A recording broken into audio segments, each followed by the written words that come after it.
Halo semuanya, selamat datang di video pembelajaran akuntansi. Pada kesempatan kali ini, kita akan membahas mengenai contoh metode penilaian, yaitu metode masuk pertama, keluar pertama, atau first in, first out, atau biasanya disebut dengan FIFO. Oke, kita langsung saja. Di sini terdapat contoh soal, yaitu PT Jaya Abadi melakukan pembelian dan penjualan barang dagang pada November 2025 sebagai berikut.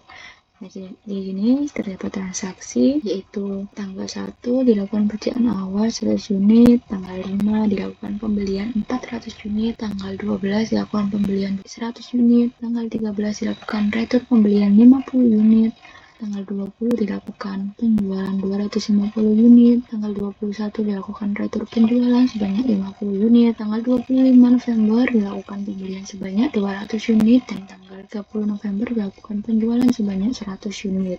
Nah, kita diminta untuk menghitung nilai persediaan akhir menggunakan metode FIFO ini, kemudian menghitung harga pokok penjualannya, dan laba kotor. Kita langsung saja masuk ke dalam pembahasan, yaitu nomor 1, yaitu nilai persediaan barang dagang akhir dengan menggunakan metode FIFO. Nah, seperti yang saya sudah jelaskan pada metode identifikasi khusus, nah pada transaksi kan terdapat persediaan dan pembelian, yaitu pada tanggal 1 persediaannya sebanyak 100 unit dengan harga 8.000 dengan total 800.000, kemudian tanggal 5 dilakukan pembelian sebanyak 400 unit dengan harga per unitnya 10.000 dengan total 4 juta, kemudian tanggal 12 dilakukan pembelian lagi sebanyak 100 unit dengan harga per unitnya yaitu 12.000 dengan total 1.200.000, kemudian dilakukan retur pembelian sebanyak 50 unit dengan harga per unitnya 12.000 dengan total 600 unit, dan yang terakhir dilakukan pembelian sebanyak 200 unit dengan harga per unitnya 22.500, jadi totalnya 4.500.000.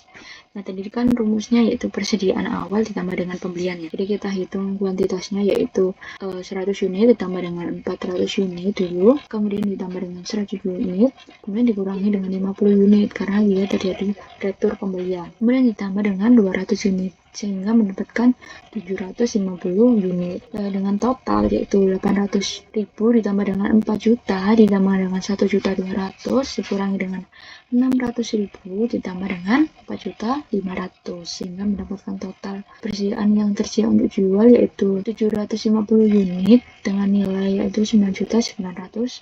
Nah, selanjutnya kita harus menghitung total penjualannya juga. Nah, penjualannya kan dilakukan pada tanggal 20 November sebanyak 250 unit dengan harga per unitnya 25.000, jadi totalnya 6.250. Kemudian tanggal 21 November dilakukan retur penjualan sebanyak 50 unit dengan harga per unitnya 25.000 sehingga mendapatkan total 1.250. Kemudian tanggal 30 November dilakukan penjualan 100 unit dan harga per unitnya 27.500 sehingga mendapatkan total 2.750. Jadi penjualan bersihnya sebanyak 300 unit dari 250 dikurangi dengan 50 unit ditambah dengan 300 unit, dan nilai penjualan bersihnya sebanyak 7.750.000 dari 6.250 dikurangi dengan 1.250 ditambah dengan 2.750. Jadi total penjualan bersihnya sebanyak 300 unit dengan nilai 7.750.000.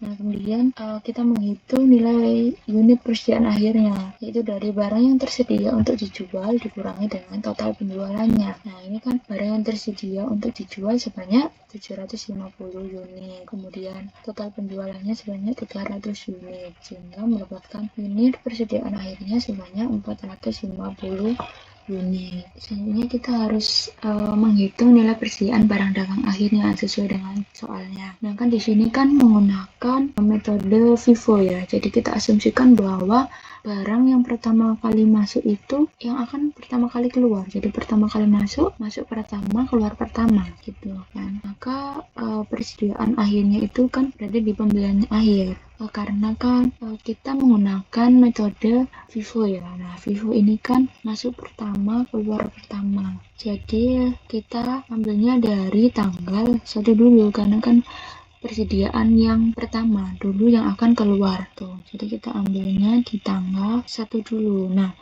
kita kan menjualnya sebanyak 300 unit. Jadi kita ambil dari tanggal 1 kan. Jadi masuk pertama, kita ambilnya dari tanggal 1, yaitu kan ini 100 unit. Nah, jadi kan sisa masih kurang 200 unit lagi. Nah, kemudian kita ambil di tanggal 5. Di sini kan ada 400 unit. Tadi kan sisanya kurang 200 unit. Jadi kita ambil dari 400 unit ini 200 unit, sehingga sisa dari tanggal 5 ini kan tinggal 200 unit. Jadi kan sudah sejumlah 300 unit, sehingga nilai persediaan akhirnya yaitu ini 200 unit, sisanya yaitu 200 unit dari tanggal 5, kemudian 50 unit ini dari ini 100 unit dikurangi dengan 50 unit karena kan dia retur. Jadi 50 unit dengan harga 12.000, kemudian 200 unit tanggal 25 November dengan harga 22.500. Itu nilai persediaan yang tersisa. Jadi 200 unit dengan harga 10.000 itu totalnya 2 juta, kemudian 50 unit dengan harga 12.000 totalnya 600, kemudian 200 unit dengan harga 22.500 totalnya 4.500.000, sehingga mendapatkan total persediaan akhirnya sebanyak 450 unit dengan nilai persediaan akhirnya sebanyak 7.100.000 dari 200.000 ditambah 600.000 ditambah 4.500.000. Oke, saya ulangi ya dari mana ini 200.000 agar kalian lebih paham lagi.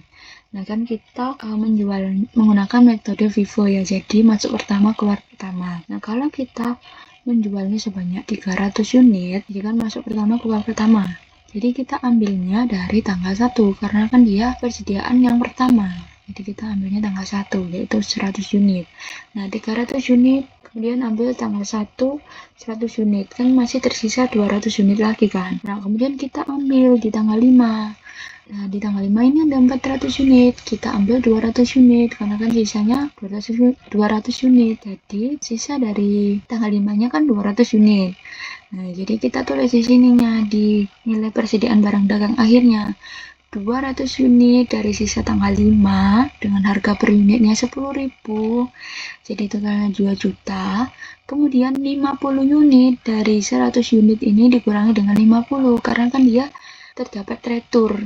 Dikurangi 100 unit dikurangi 50 unit, jadi 50 unit dengan harga per unitnya 12.000, jadi totalnya 600.000. Kemudian sisanya lagi kan tanggal 25 November ini ada sisa 200 unit dengan harga per unitnya 22.500, sehingga mendapatkan total 4.500.000. Jadi nilai persediaan akhirnya itu sebanyak 400 unit dengan nilai 7.100.000. Selanjutnya kita diminta menghitung harga pokok penjualannya. Nah, rumus dari harga pokok penjualannya jadi kan ada dua, yaitu persediaan awal ditambah dengan pembelian bersih dikurangi persediaan akhir, atau barang tersedia untuk dijual dikurangi dengan persediaan barang dagang akhir. Nah, tadi kan kita sudah menghitung berapa banyak barang yang tersedia untuk dijual dan berapa banyak persediaan barang dagangnya. Nah, jadi kan barang yang tersedia untuk dijual sebanyak 9.900.000, kemudian persediaan barang dagang akhirnya sebanyak 7.100.000, sehingga harga pokok penjualannya yaitu dari persediaan barang dagang yang dijual dikurangi dengan persediaan barang dagang akhir. Jadi harga pokok penjualannya sebanyak 2.800.000 dari 9.900.000 dikurangi dengan 7.100.000, sehingga harga pokok penjualannya sebanyak 2.800.000. Langsung kita masuk ke dalam nomor 3, yaitu menghitung laba kotornya. Nah, masih ingat rumus dari laba kotornya? Ini kan penjualan bersih dikurangi dengan harga pokok penjualan. Nah, tadi kan penjualan bersihnya sebanyak berapa? 7.750.000. Dikurangi dengan harga pokok penjualannya ini sebanyak 2.800.000, sehingga mendapatkan hasil 4.950.000 dari 7.750.000 dikurangi dengan 2.800.000, sehingga laba kotornya 4.950.000. Nah, oke, dari penjelasan contoh soal metode Vivo ini apakah bisa dipahami? Nah, semoga penjelasan mengenai metode Vivo ini bisa dipahami ya. Jadi, sekian video mengenai contoh metode Vivo ini. Semoga video ini dapat bermanfaat.